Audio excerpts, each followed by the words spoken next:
This is Hannibal here from the Hannibal TV on YouTube, and today we have an interview with a boxing Hall of Famer, former world champion multiple times, Carletta the Truth Ewell. Carlette, rather, the Truth Ewell. How are you doing today? I am doing awesome. And how are you doing? I'm doing good. I'm in just getting to British Columbia, Canada here for the first time in a long time. So it's a lot Okay. colder than Wichita. I was coming from Wichita, and the weather's a bit colder up here. Where are you? I am located in Winston-Salem, North Carolina. Oh, okay. That's a big wrestling town for professional wrestling. Yes, yes. And my god brother Tracy Myers has the wrestling on lock here. Oh, really? Yeah, he's the owner of Frank Myers Auto. Okay. And it's where I purchased my car from as well. Oh, nice. Did you ever grow up going to see any wrestling there? Because I know Oh, WCW came. absolutely. Yeah. I don't know whether you remember Andre the Giant. Oh, yes.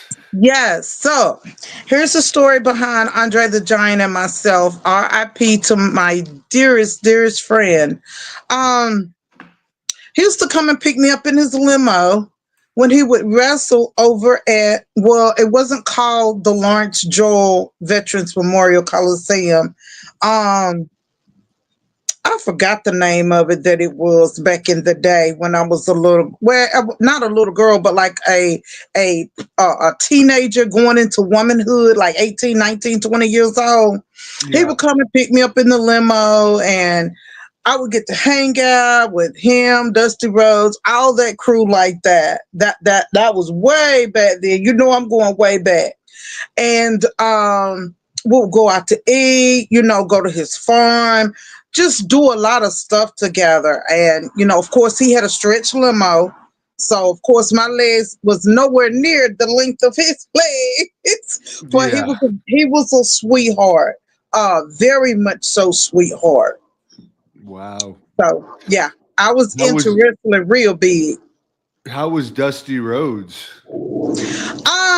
People say, okay, so let me start here and say this is my personality of how I gravitate to people. So a lot of people say that Dusty Rhodes had a nasty attitude. As far as I'm concerned, Dusty Rhodes, uh, those crew of people there, they were not nasty to me. They were really sweet and kind. We had Golden Corral back in the day, and of course K&W. They would just take me, and we would go to eat, and then across the street was IHOP. So a lot of times we would just go across the street to IHOP, just like regular people, and we would eat. I had no problems with Dusty Rhodes, any of those guys. Interesting. The one Uh, person I did not get to meet that I wished I would have gotten the opportunity to meet was Abdullah the Butcher. oh, yes. I've wrestled him before and been You tag team partners did? with him. Yes. Oh, what was that like? I want to hear this. Oh, what you could imagine. Lots of blood. That's Yes. why And that's my I my forehead is all messed up. also, and that was one of the things that I found out is true about wrestling in the cage. Yeah. Yeah, you guys was getting cracked upside the skull when they were scraping your face against the cage. The table breaks were real. And the chairs, they were real. The only thing, to my understanding, was not real was the slamming. Like you guys had to perfect that in your training sessions, and then of course when you're getting on the top rope, there's no way you guys will be able to handle that type of pressure with all that going down there. You just wouldn't be able to handle that. So you had to learn how to perfect that as well. So yeah, I learned a lot. Yeah, maybe if women's wrestling has been as popular as it is now, back then you would have done it because now it's Um, huge. yes, it just was not popular. I mean, the only person that well, it's quite a few females, but the one that I was really interested in was China. I know that she's RIP as well. And I don't know, you'd have to dig way back when she was alive. Her and I had confrontation with each other as far as she wanted me to get inside of the square to wrestle her, and I wanted her to get inside of the square for me to box her. So it was just going back and forth, back and forth. And unfortunately, just didn't have a promoter that was even interested in putting on, that type of female, what you would say, sporting competition, because it was going to be mixed, two different ones, almost like MMA. But the only difference is she wanted strictly wrestling from me for her in her respective sport, and I strictly wanted boxing for me and in my respective sport. We never could get it off the ground, so we just went back and forth, back and forth, back and forth on Facebook. She ended up doing celebrity boxing against a man, I think, and the man ended up beating her. Surprise, surprise. I don't know Yeah, if you I heard that. heard something about that. I didn't watch it, but I heard something about that she had gotten, I don't know what you would say, beat pretty bad, but she did it wasn't like it was supposed, Yeah. it didn't turn out good for her, put it like that. Joey Buttafuoco, who I guess, is he a comedian or something? I heard of Joey Buttafuoco. I think he Yeah. is a comedian, an actor, or something like that. Well, apparently, she could have taken some lessons from you before that match, I guess. Right, that part. But I think she was probably on her way, sadly, through the chemicals and the demons. By that point in time, she wasn't the China that we knew from WWE. Sadly, how did you Right. avoid going down that road? Because some boxers go down that road too after their careers end. So, one thing that I can say about myself, that let's just call it like it is. The drug use to help with pain. I just, when I say drug use, I mean illegal drug use that is forbidden, through, whether it's through VADA, your commissions, or whatever. Because they're going to test your urine, they're going to test your blood, to make sure that everything is clean. When it comes down to me, I make sure in my presence nobody is smoking no damn crack. You can't have marijuana. You can't do none of that, because I don't care what they say. If you sniff anything, a piece of anything, it's going to get into your system. I'm just not going to go down that road. I'll take a Tylenol. I'll take a leave. Um, I'm just not going to go through all of that. That's just not who I am. That's not how my parents raised me. When I was doing track, basketball, all of those athletic sports, my adopted parents always raised me, look, you stay clean. You use your natural God-given abilities and your strength, and then you can do anything that you set your mind to. So that's how I always performed. Right. The only thing that I have, and thanks to Shannon Briggs during his time of competing, is asthma. And of course, we have to, it is a necessity, take our inhalers before we do anything athletic. If we don't, we're going to have problems breathing. Right. That makes sense. Yeah.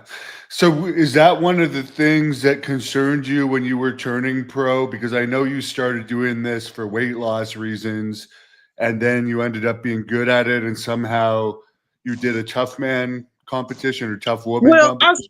I started amateurs through USA Boxing, and then this is how I ended up going tough woman.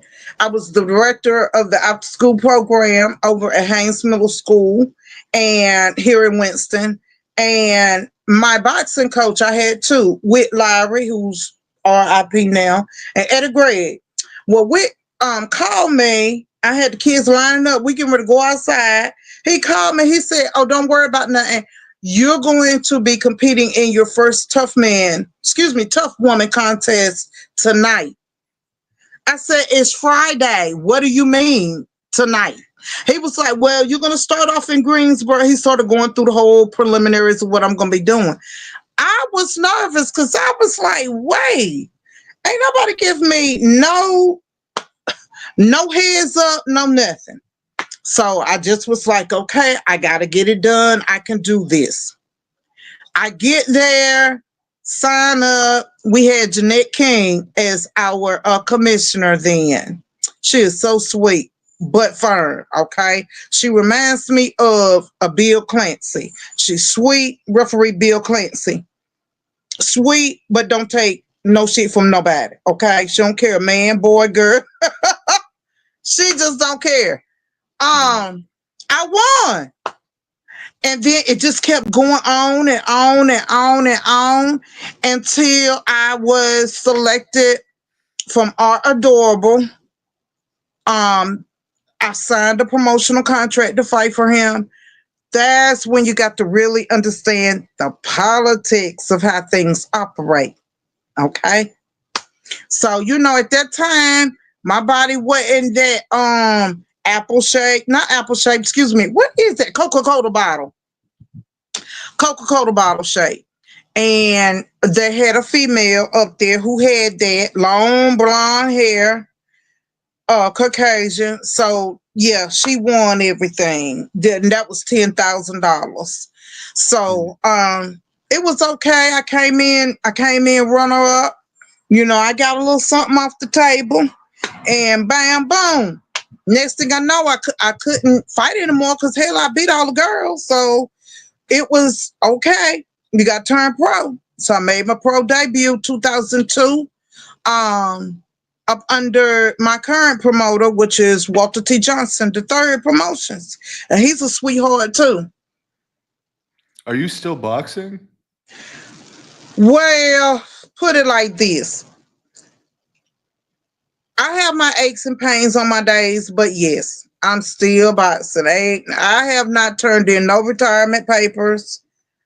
I don't see myself returning any retirement papers no time soon because after I do these, I think it's 2 more boxing events there. I'm going to see about this TLC. I think it's called Team League Combat. Yeah. Sports that they got going on. And a lot of times, like I talked to Steve Cunningham, a lot of times we just doing this so we can stay in shape. Yeah. And then before George Foreman passed away years ago, I think he has a video out there where he was just hitting a heavy bag with his son. So years ago, I talked to Mark Breland as well, and they say they just stay active to keep the pain away as well. Or not so much away, but keep it decreased. Okay. So that's pretty much what I'm going to be looking into. Now I can still fight. Yeah. So sparring doesn't take its toll on you, or do you spar less now that you're older? I spar less now. I'm gonna be honest with you. I spar less now. Like Eddie Gregg had me at one point in time in my career sparring 15 rounds on Sunday. 15 rounds on Friday, 12 rounds on Saturday, 10 rounds on Sunday, and then turn back around on Tuesday and Thursday and spar like between 8 and 10 rounds. No, I don't do that anymore. I may spar maybe maybe once a week, and I'll get like 21 rounds in and I'm done. Until maybe like another 2 weeks or something like that. How Yeah. did you That's even what I'm find doing sparring right partners? now. Okay. Huh? How did you even find that many sparring partners when you were sparring that much? Well, I'm not gonna lie to you. Thanks to Eddie Gregg, he is a former two-time New York Golden Glove. He is the former New York State heavyweight champion, former New York Jets football player. He is also in the Hall of Fame at Winston State. Well, to be honest with you, Eddie could fight. Okay, and he started with me sparring first to make sure I understood it, and then next thing you know, he just had me hopping around to different gyms, and he just said, "Okay, we're gonna go spar." And with Lowry, he was another one. He was like, any guys that came, because he was down at 14th Street right then. Now, I mean, at that point in time, Whit was like, it doesn't matter. You gonna spar whoever come in the gym. So I'll never forget this guy. Oh my gosh, he came in with all this American made stuff on, and woo wee. I don't know which one was the worst. When I spar him, when I spar Ray Mercer, or when I spar Oliver McCall. But I tell you what, though, Oliver McCall, that mug can punch. I hit him with a left hook, and that was the end of that sparring session because he went ham. And I handled every single punch he punched me with, and we went to war. And his minister that he had with him told him, he said, that doggone girl, she gonna win. I was training for my first world title. And the minister he had with him told him, he said, oh yeah, that girl gonna win her first title because she stood up to you and she was not afraid. And have you fought transgenders or anything yet? Because it seems like you'd be a good opponent for the transgender I ain't type fighters. fucking with that. I'm not. No, no. We're not even gonna go there. Okay, we're Okay. not going to go there because I believe in my heart. And it was so many rumors that was told to me about when I fought over in Mexico against that girl, boy, whatever the hell he Oh, is that was. what there's someone talking about that there? Someone Yes, said you I got can't screwed see in nothing. I Mexico. can't see the comments or nothing right now. It Okay. just tells me I'm in the show. I'm in Yeah. in the show. But Oh, okay. yeah, oh my gosh, I broke my ankle. That was a horrific time for me because I didn't find out any of this until after I fought. And then I started getting all these text messages, all these inbox messages that I fought on banned. And I was like, I noticed the punches felt different because, I spar men. So, and I spar females and I fought females. And I was like, this punch, but I was going to handle it. But what it was is when I stepped over I seen the opening for a 2-3-2. As soon as I stepped over with my right foot, it caved outward, inward, somewhere in the end. The foot ended up looking at me. Then when I found out the whole entire ring, because I found out it was another female, I think she fought from Africa, I believe, on that card. She got hurt too. It was two of us that got injured in that little raggedy ring setup that they had. So now, I think it would be wise of me to protect my fighters. Yeah. Is to check out the ring by bouncing on the ring to make sure that it's sturdy. And what it was is the planks were not put together. It was April 1st, 2017. And it took me a year to learn how to walk again. But I'm going to tell you this much. Transgenders, they need their own league. Period. That's my opinion. Okay? Yeah. That's just how I feel about it. How did you overcome that injury? Because boxing, you need to be able to bounce a lot, and an ankle injury must have been devastating.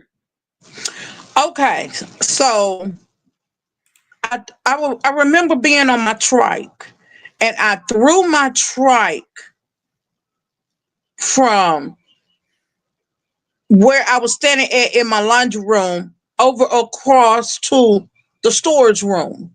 And my son heard me, and he came in and he said, Mama, you're going to hop over there and you're going to get that trike and you're going to do what you tell me. By any means necessary, you're going to walk again. But Mama, you got to have faith that God is going to help you walk again. Continue to keep going to these therapy sessions, but you can go to the therapy sessions all you want. You have to put in the work yourself. So I have a long sidewalk in front of my house. That's how I learned how to walk. Wow. I had to do this on my own with the help of my son and with the help from as they say, I'm Humpty Dumpty. They done put me back together so many times. Baptist Hospital, comp rehab. How do you do road work now with that injury? Are you able to run like you used to? I'm gonna be honest. I can't do too much road work. So I do other avenues of conditioning. Okay. And as far as your titles, you were WBE Female Light Heavyweight Champion at 180 pounds. You were Universal Boxing Council Champion, UBC America's Female Cruiserweight Champion, Women's International Boxing Council Light Heavyweight Champion at 174. Women's International Boxing Association World Light Heavyweight Champion at 174, UNBC Female Heavyweight Champion at 215. That's a lot of titles and a lot of weight classes. Wow. Yeah, and is the there WBC, money that makes you motivate you? Let me add one more title in there, and that's where my belt comes in at. The WBC had awarded me after that fight. They awarded me the WBC Courage Heavyweight Champion. Now we already know that's a made-up title, but I don't take it as a made-up title. I take it as the WBC recognized that I came to fight, but unfortunately, due to the injury, I could not continue the fight. Right. So I appreciate the fact that they honored me with that. And you're also in the Las Vegas Boxing Hall of Fame now, too. Yes, with the International Women's Boxing. Now, I'm not in the Las Vegas Boxing Hall of Fame. I am in the International Women's Boxing Hall of Fame, which was April 5th of this year. That was held in Las Vegas. It's always held in Las Vegas. Okay. And yeah, I'm going to hit up all of these states that I have boxed in, including the countries that I boxed in. Yeah, about getting in the Hall of Fame. Yes, about getting into the Hall of Fame. Are you even going to consider now, after that ankle injury, getting in the ring yourself before the event starts and just walking around in the ring? Because I know I've done that in wrestling rings before, because sometimes wrestling rings are the same way. Yeah, here lately, I have not done that, but that's something after this last event with one of my amateurs. He won. Thumbs up for him. I am going to resume walking the ring. I want to stomp and make sure that there are no plaques missing, the wood pieces missing or not put together. But I'm gonna tell you one person that I trust, and if I could carry him wherever I go, it would be Coach Bob. I think his name Bob Hornsby. Coach Hornsby. Put it like that. Yeah, he can put a ring together. I mean, and it's tight. It's not going to come apart or anything. But how I originally know about how a ring should be put together is through former ring master himself, Jim Kelly. Yeah, he's no longer, capable. Well, I would say he's always capable of verbally telling you, but not physically anymore. Okay, I see. So that's how I learned about how a ring should be put together. Did you ever have to set up rings at all for other people's So fights? so for Jim Kelly, I never was on the setup part of it. I was on the takedown part of it. He would just have me come in like just when they have put up the legs, when they have put up the floorboard and they've tied it down.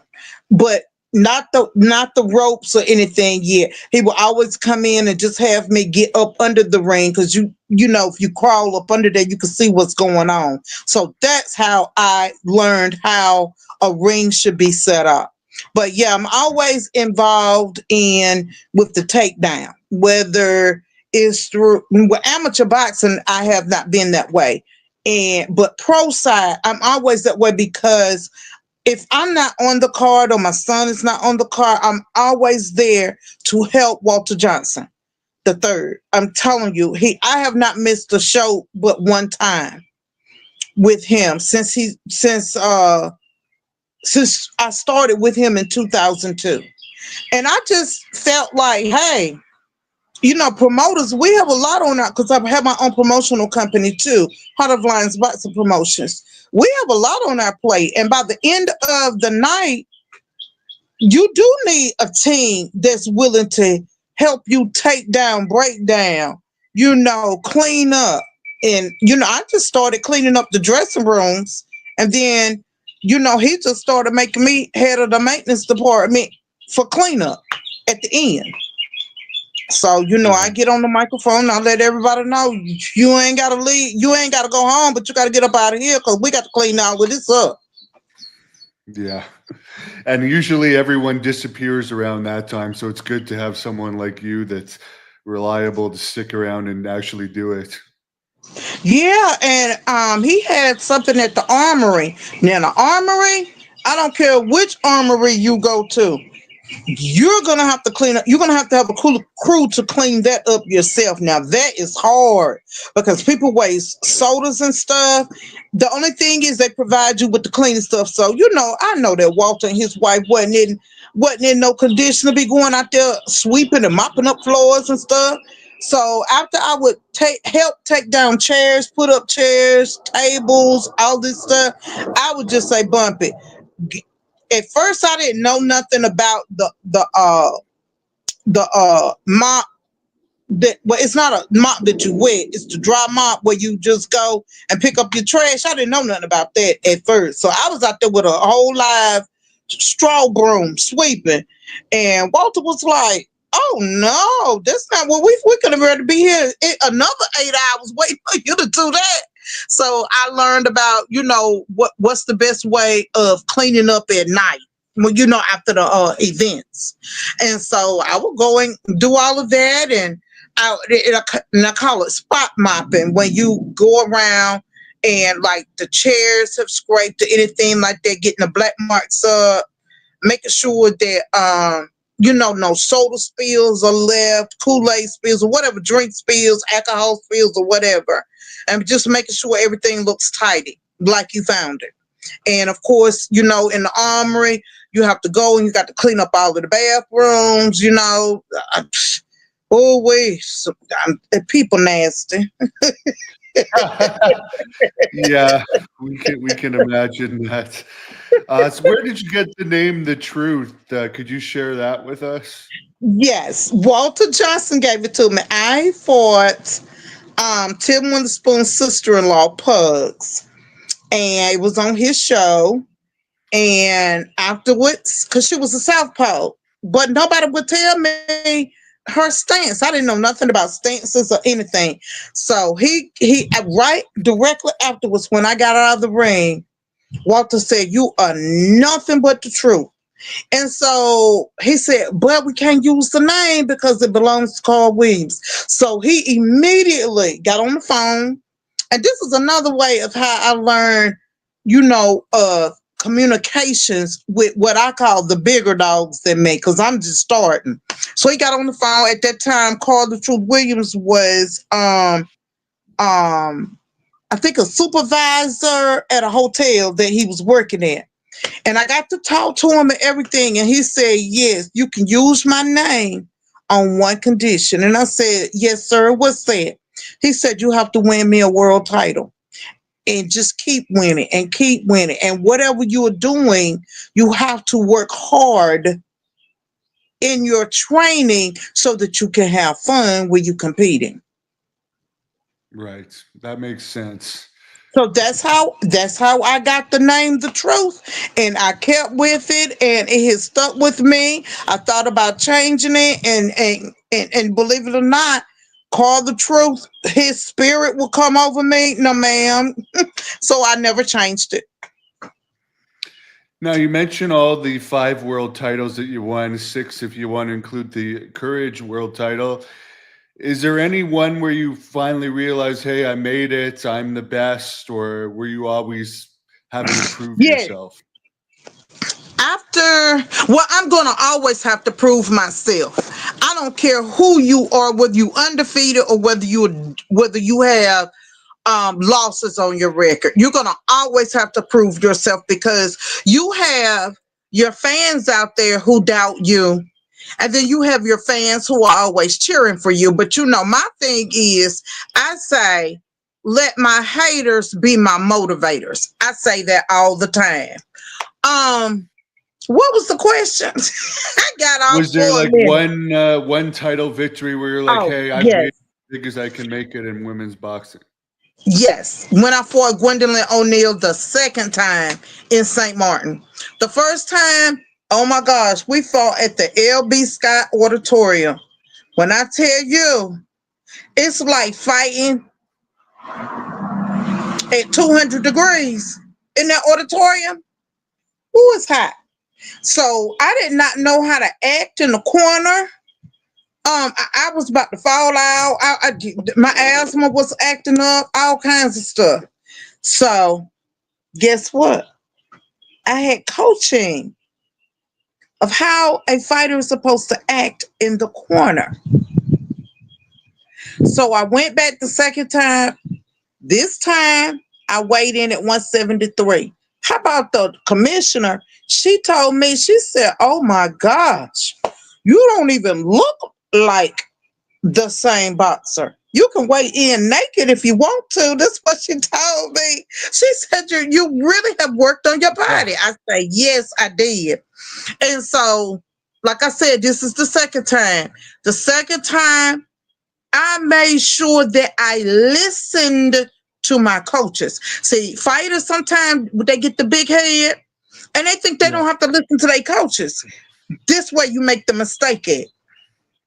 I listened to my coaches and I made sure that I picked up that victory. That makes sense, yeah. Because those will lead you away. As far as women's heavyweight boxing not always getting the spotlight, like one thing now, it's getting more of a spotlight in wrestling.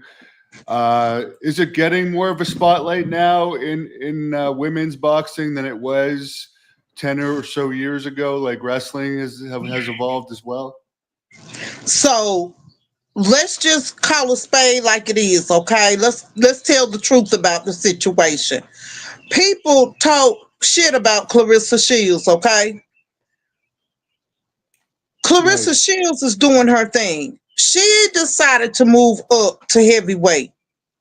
She's dominating heavyweight right now, okay? Layla didn't move up to heavyweight. Layla could have moved up to heavyweight, but she chose to stay at the 168. Sonya LaMonica, she brought out heavyweight boxing as well. Lanny Daniels, she also, that's who Clarissa's getting ready to fight. She brought out heavyweight. So I think I'm going to say this much. From Tiffany Woodard the Terminator Tiffany Woodard, myself, starting with that crew of women in heavyweight boxing, it has been building and now it's getting recognized.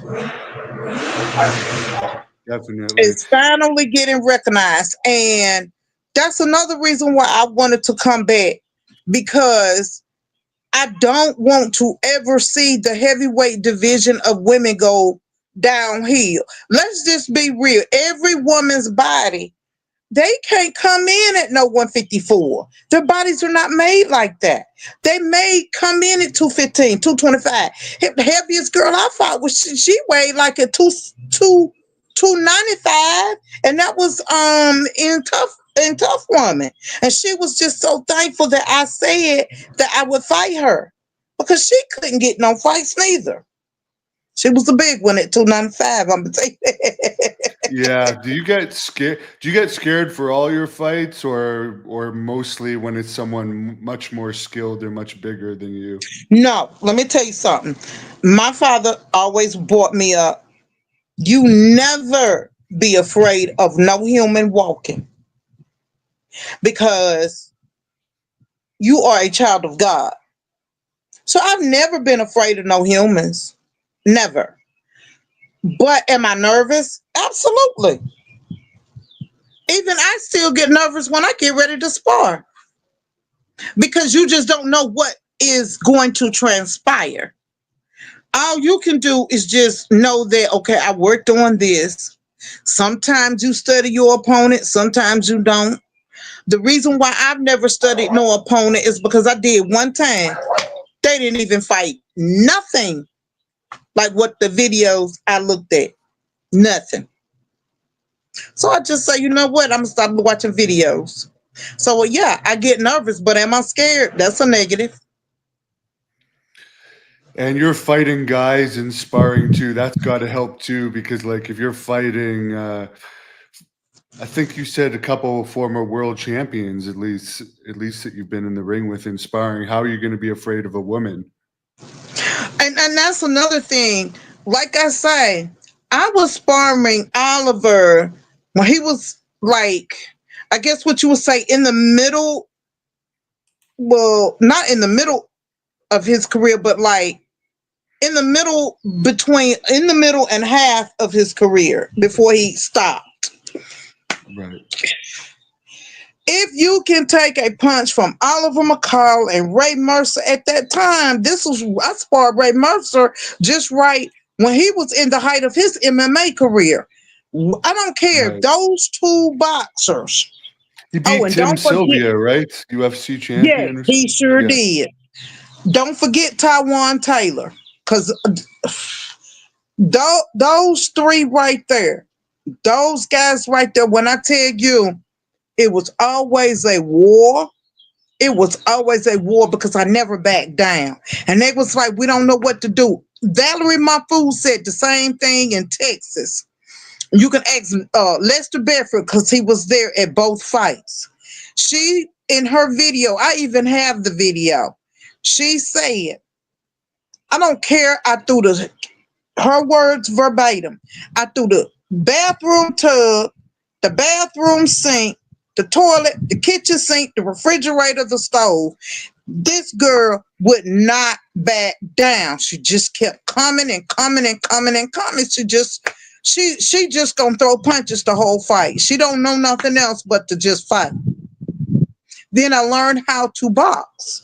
I learned how to box from Coach Rob Chapman and Sabir down at Lindley Boxing Gym in which is now renamed ALO Boxing in Greensboro. So, I learned how to box then, because all I knew was fight. Because, dealing with what I dealt with as a baby of 8 months till what I deal with now, that's all I've been doing is fighting, pretty much. Oh, you were fighting growing up as well in high school and stuff. Yeah, and I did, and I was fighting so much because of anger. My mother burned me in the tub. I still today don't know whether it's by accident, on purpose. I don't know. I have her story, and then I have everybody. How did she burn you in the tub? Something pertaining to she was upset with my father, this whole thing about dealing with women, another woman. It's just so Yeah. much drama behind that. You really don't know the truth, so I don't really try to say what the truth is because I don't know. That's something that she and God got to deal with. But I have this burn, third-degree burn on my left leg, and it sometimes I'm 53 years old. Sometimes it can still boil me. Like, why would I have to go through this? And I believe that that's why I still at times still want to compete, because I can still, as they say, have an outlet. I deal with a lot of people in the community. They have anger issues. And I Right. just feel like any type of combat sport is an outlet for you to be able to release your anger and not go to jail for it. Yeah. Now, what do you mean you deal with a lot in the community? Is that from your Okay, job or so what? I have my own gym, Triad Boxing and Fitness Club. And being that I have my own gym, I ain't gonna tell no lie. Just about every person that I'm training to box has some type of issue that they have dealt with or are dealing with. Right. And I can now, with also my mental health agency, I know how to operate with what they are angry with. So And Eddie mental health Gregg got me agency, what is started that? with mental health as well, Okay. dealing with that. I mean, it's so many of these fighters that are out here that are big time. Starting with number one, Javante Davis. I would love to work with him in the mental health aspect, because I know I can get to him and help him, go through what he's going through mentally. Right. Have you had any mental health issues from concussions or anything? I've had one concussion. And no, I have not had any problems from that one concussion. And I know that between football and combat sports, that is the number one leading, um, what you would say, leading issue, of making sure that, okay, with these concussions, do we need to stop completely? Or, are you okay? And then you have to have your evaluations and things of that nature. But I've only had one concussion, and I'm just thankful that, I have a granite chin, first of all, uh, and I just refuse to go down. And it doesn't seem like they're going to stop because now we have slap fighting and bare knuckle fighting, which I think are probably more for concussions than boxing. Okay, so bare knuckle boxing. Bill Clancy, I think, is the lead referee for that organization. And for my knowledge, they have not had too many concussions. But this slap boxing and this no, I will never ever participate in that. Cause what you're not finna do is two things. That's why I couldn't do MMA. You're not finna kick me and you're not finna slap me. Right. And you damn sure ain't finna elbow me. And then another reason why I couldn't do MMA is I ain't trying to be funny, but no. I don't want no other woman's ass putting in my face. No, Yeah. we're not doing that. So I just decided that I'm gonna stay where I need to stay at. We're gonna stay in boxing, where we're gonna stand straight up. Yeah. Do you think, have you heard? I know that WWE's TKO that's owned by UFC, apparently there's some Saudi Arabia rich people, sheiks, that are going to fund them to start a new boxing league in Saudi Arabia that's supposedly going to pay more than any boxing league has And ever that's why paid. you see, so for okay, so the way I am understanding the take is Turkey, he wants good fights. He wants fights that the fans are going to want to see. So in order to do what? In order for the fans to pay online to come to watch the fights in person, you're gonna have to have them matched up real good, okay? Yeah. So he just been paying and paying and paying. So where this situation at, the UFC, Dana White ain't paying but so much money, okay? That ain't no lie out there, and it's not no secret, okay? So he wants to curtail some of this money that Turkey is shelling out. It shouldn't be that much, okay? But they are or have formed the boxing league. It's getting ready to put a hurting on the other promotional companies. So see, let me give you this educational part of it. You have a promotional company like myself. I'm considered a startup promotional company. Right. Pretty much all of us are startup promoters. That's where, you having to reach out to other fighters, other managers, promoters, and having to have those fights paid for, because you can't go out there and pay for them. You trying to get money to pay for the rest of the stuff for the promotions. Whereas when you start looking at Top Rank, you start looking at Oscar De La Hoya and Bernard Hopkins, they're partnered together. You start looking at Turkey. You start looking at Mayweather was doing it at one point, but I don't know what he's doing anymore. I guess he was like, y'all ain't finna bankrupt me. Yeah. But those promoters right there, you've made it to the big leagues. Okay, that means you fighting all top 25, the number 25 on up to the champion. They can match you with any of those guys or ladies, and you getting ready to get paid. But let me tell you one thing that I do know for sure is that they are also going to be focused on their brand.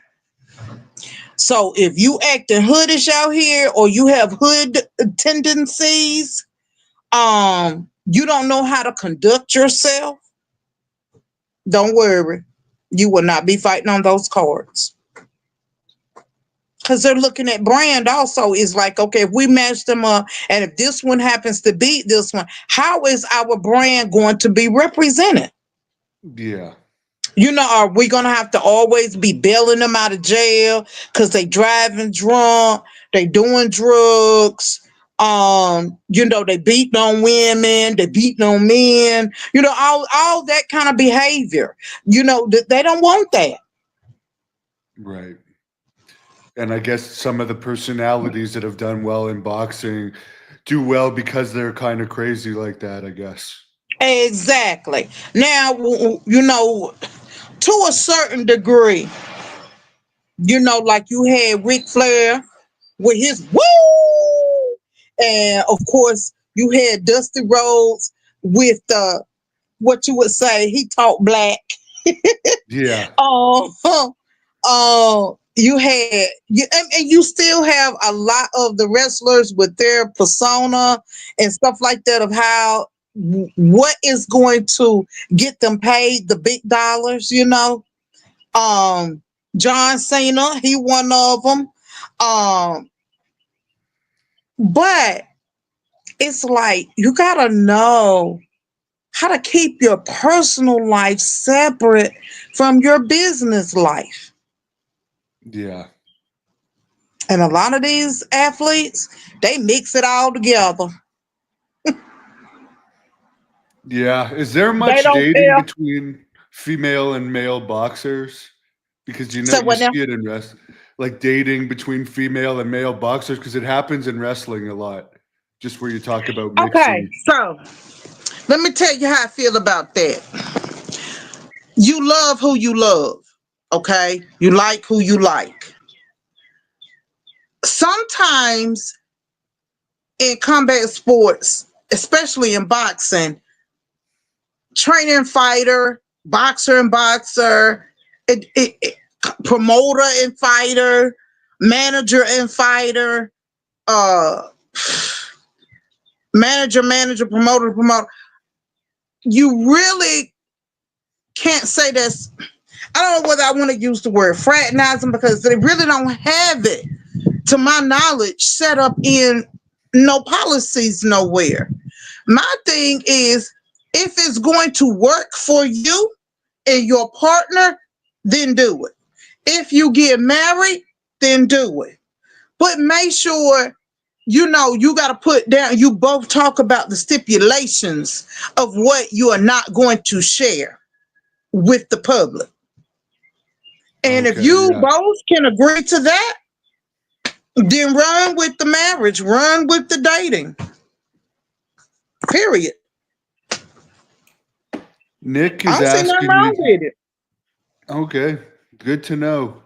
Nick wants to know, what's the hardest part about learning how to box for you? I know it's different for everybody. Yes. Okay, I'm slew-footed. So my footwork was the hardest part of learning how to box for me.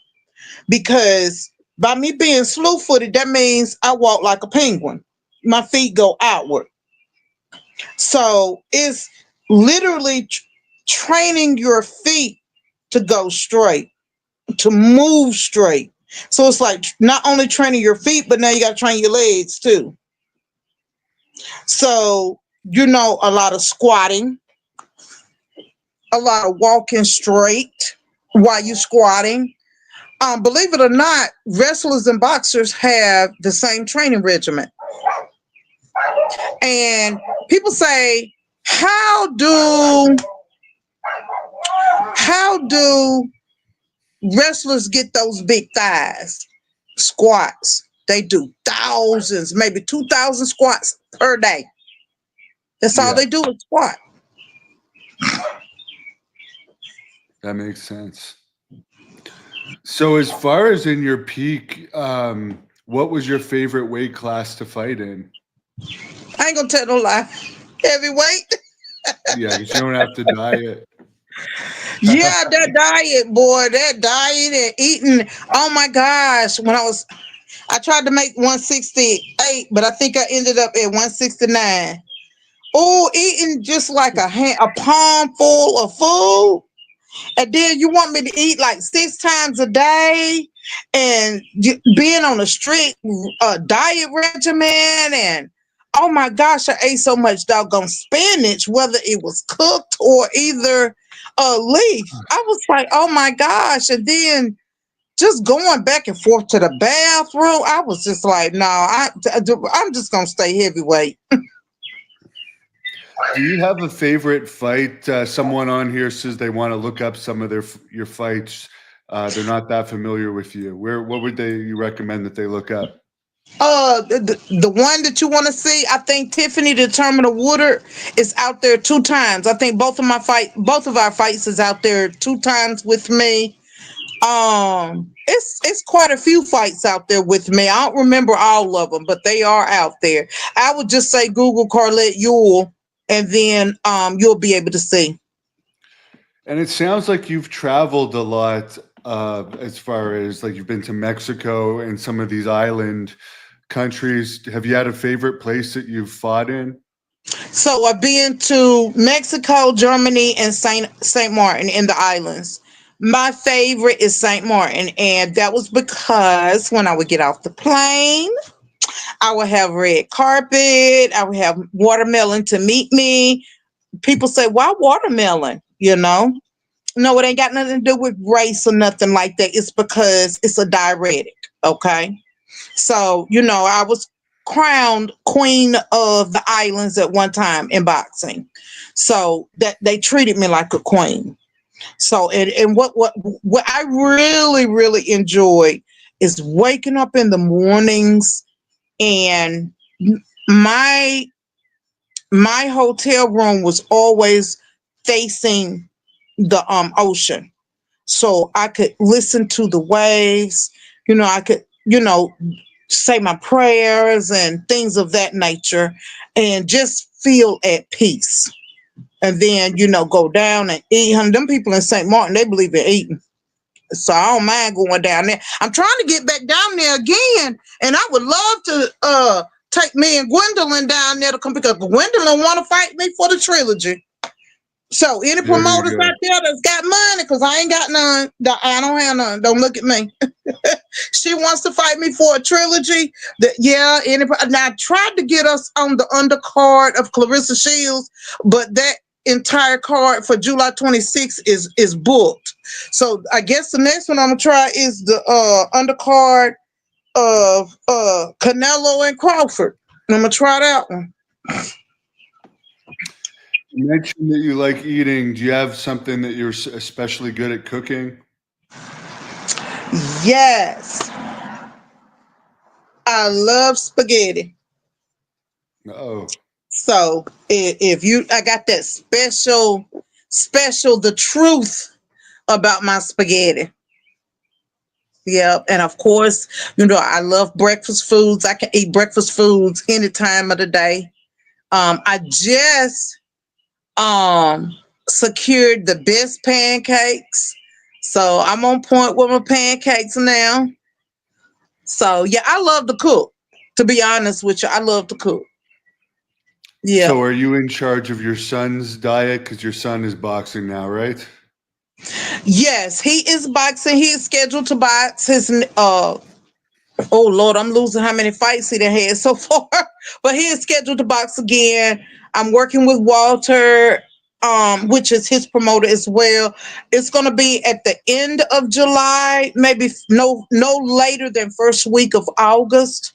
So first weekend in August. So yeah, we start curtailing his, as a matter of fact, in the next 2 weeks we'll start curtailing his diets.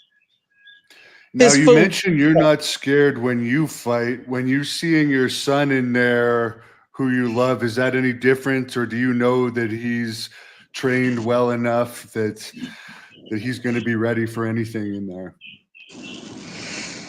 My son has no fear in his body either. I always tell him, because he's the bread delivery guy here in Forsyth County. He works contracted up under Mickey Dudley. I always tell him, if he gets to that point to where, because these owners can act like customers, okay, and they ain't always right. And when I tell him, I say, EJ, when it gets too tough out there and Mickey not answering that phone, you gotta call me. You gotta call me so we can talk it through, okay? Because what you can't do is go to jail. I got your bail bondsman, but I ain't got the money. Ah, So, he's doing really, really good. and what's And his when he goals? boxes, what I have to do is when he boxes. So let me explain to you how he got into boxing. He started at the age of 5 with Okay. Eddie, because Eddie used to get on his knees and box with him and all this stuff like that. But his thing was football, so he made it all the way to the Carolina Bulls, playing semi-pro. We traveling. I'm making sure that he had everything. I also had him set up, and this is why he sometimes has that sour taste about me, because he was supposed to be going to the combine for the Carolina Panthers. Carolina Bulls had, explained to me the process, what I needed to do, who I needed to talk to, things of that nature, and I had him set up. That's when the whole injury happened with me. So that wiped out his whole football opportunity, because he's taking care of his mom for a whole year. So that's when I said, well, EJ, I'm so sorry. So I said, well, let's go into boxing then. And that's how it became a boxing.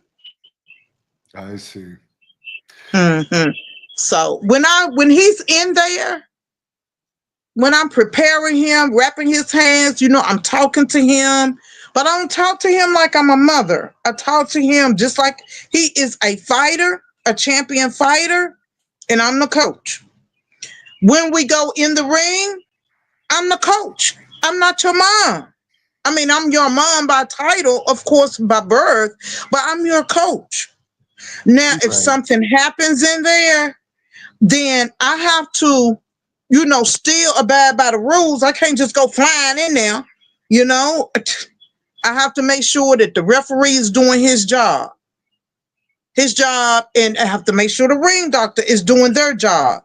Then I can go in there and do what I need to do as mommy then. But other than that, he understands. And he tells people, no, she my mom, but she my coach. And he will tell people, no, my mama I don't have it easy with my mama. You would say, oh, she gonna let him slide. No, I do not. I don't let him slide with nothing.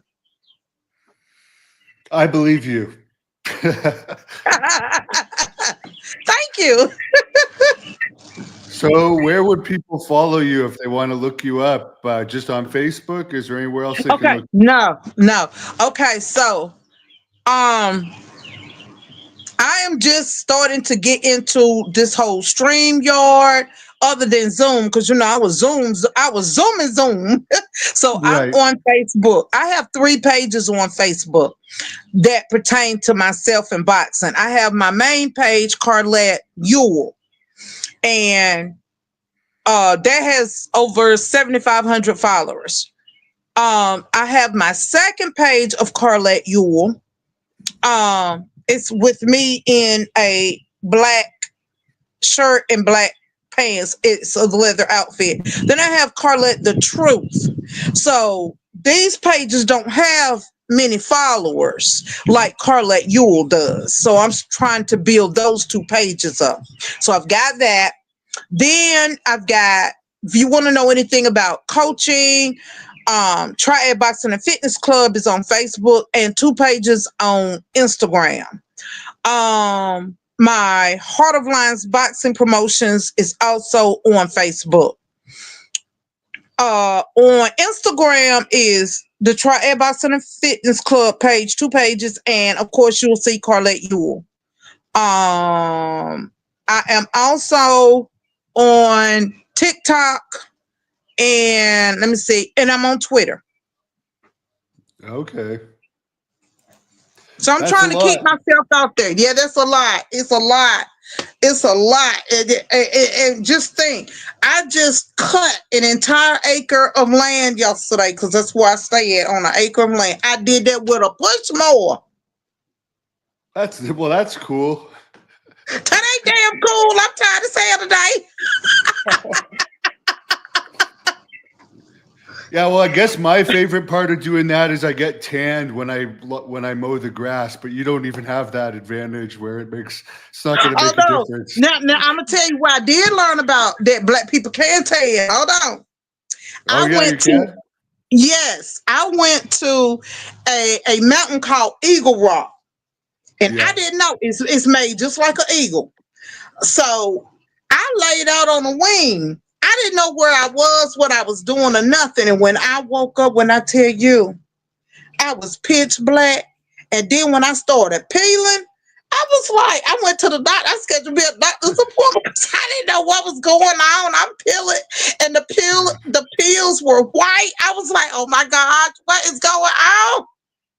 Yeah, but that's serious. We can tan, we peel, everything. So yes, we have to put on sunscreen too if we gonna lay out. Yeah, that was one of the things that my trainer Eddie Gregg believed in. Is he believed in laying out in the sun, getting the natural sun rays in your body. Vitamin C, he believed in that. D. Yeah, vitamin C, vitamin D, all of the vitamins. There you go.